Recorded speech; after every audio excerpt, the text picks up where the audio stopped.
Hi there, family. I am very happy to be back with you, and I must say, these stories really intrigue me, and I feel so enthralled by them. They're so interesting. I really like literature, and when I was teaching, we would do the CXC stories and other stories in the lower forms of the school, and I just love analyzing those stories. But the thing is that the people that we discussed and talked about were not real people. It was all fiction. Although we say that very often the characters in stories are representative of us in different ways. But anyhow, I am truly happy for the opportunity of discussing biblical literature and discussing these stories with you. So we are talking about the widow of Zarephath. Fath. And the last time I gave you we just looked at the details of the story, but this time we want to do some analysis. And would you say that this story represents raw faith? I definitely would say that for a number of different reasons. And let me repeat something which I said before. I talked about everyday faith and raw faith. I don't mean to pit them against each other. No, we all need everyday faith because everyday faith allows us to achieve things, to find things, etc. So we need that. But raw faith is of a little bit of a different character. Raw faith very often involves possibly death in some kind of way or even the threat of it. And so it is in this narrative that we are doing. The story itself, the famine, and the fact that the woman had come to the end of her resources, that provides fodder for raw faith. Now, the prophet approached her and he asked her to do something which would appear to us somewhat unreasonable.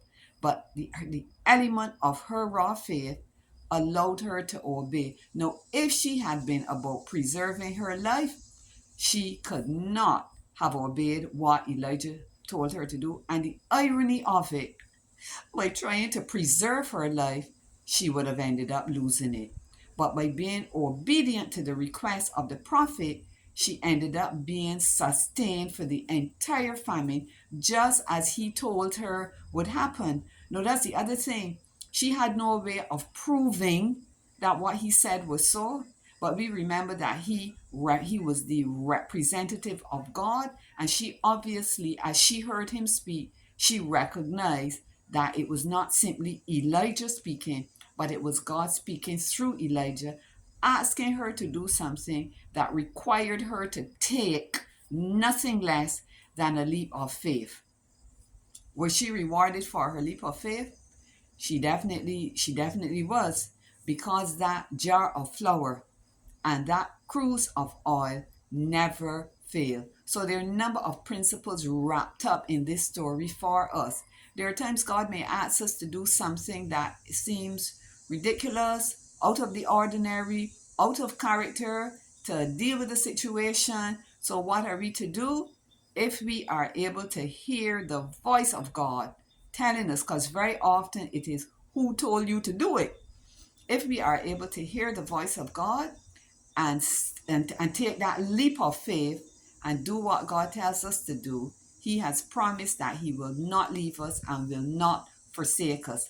That woman was not left. She was not forsaken. As a matter of fact, she was so tremendously blessed. It's not funny. All right.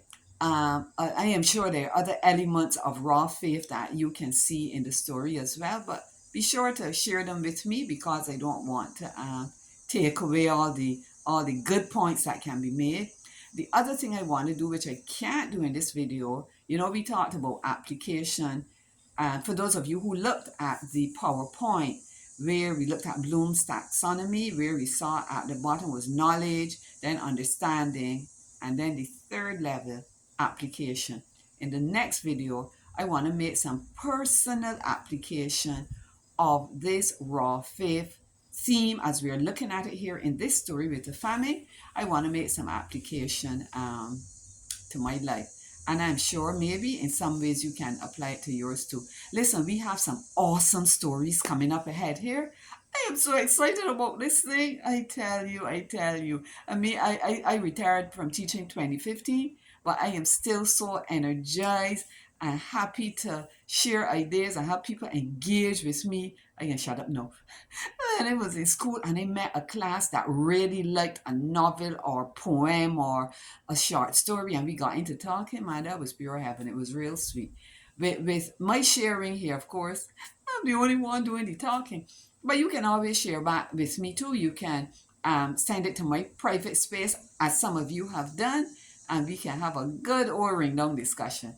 All right, I want you to stay with me. We have some wonderful things coming up. So far, I've been looking at women, but men, if there are any men online, I hope so. Don't feel left out. I got some awesome stories where men showed some raw faith in there. All right, family, great being with you. Bye bye, and I see you again, right? Awesome. All right, you take care. God bless.